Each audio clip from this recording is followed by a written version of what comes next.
എന്റെ കൃഷ്ണ, ഇന്നേ തുലാമാസത്തിലെ വൈകുണ്ഠ ഏകാദശി. ഈ ഗുരുവായൂർ നാട്ടിലുള്ള പെണ്ണുങ്ങളെ മുഴുവൻ അവിടെ നമ്മുടെ മുമ്പിൽ കാത്തു നിൽക്കണ്ടാവും കണി കാണാൻ. ഈ ബാലാമണി മാത്രം ദാ ഇവിടെ ഉണ്ട്. കാട്ടുകോഴിക്കെന്ത് ചങ്ക്രാന്തി എന്നൊരു പറച്ചില് പോലെ ബാലാമണിക്കെന്ത് ഏകാദശി എന്നാ ഇപ്പൊ പുറപ്പെട്ടിറങ്ങിയ തള്ളമാരിസെറ്റിന്റെ ഭാവം. മായന്നൂരിൽ തന്നെ കൂട്ടിക്കൊണ്ടു വരുമ്പോ എന്തൊക്കെ വിടലാ കേശവന്നാരെന്ന് പറഞ്ഞ കൊശവന്നാര് വിട്ടത്. എന്റെ ബാലാമണിയെ സുഹൃതൊന്നല്ലാണ്ട് എന്താ പറയാ. രാവിലെ നിർമാല്യം തൊട്ട് വൈകുന്നേരം ദീപാരാധന വരെ പൂജകൾ ഓരോന്നും മുടങ്ങാണ്ട് ഗുരുവായൂരപ്പനെ അങ്ങോട്ട് തൊഴാന്ന് വെച്ചാ അത് പൂർവജന്മ സുഹൃതാ. ഇതിപ്പോടെ വന്നിട്ട് ദിവസം 10 കഴിഞ്ഞു. ഇന്നേ വരെ ബാലാമണി അമ്പലാട കണ്ടിട്ടില്ല. അതെങ്ങനെയാ?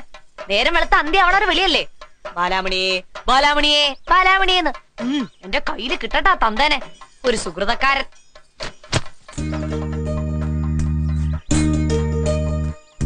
നമ്മള് വലിയ അത്ഭുതങ്ങളൊക്കെ കാണിക്കണ ആളല്ലേ.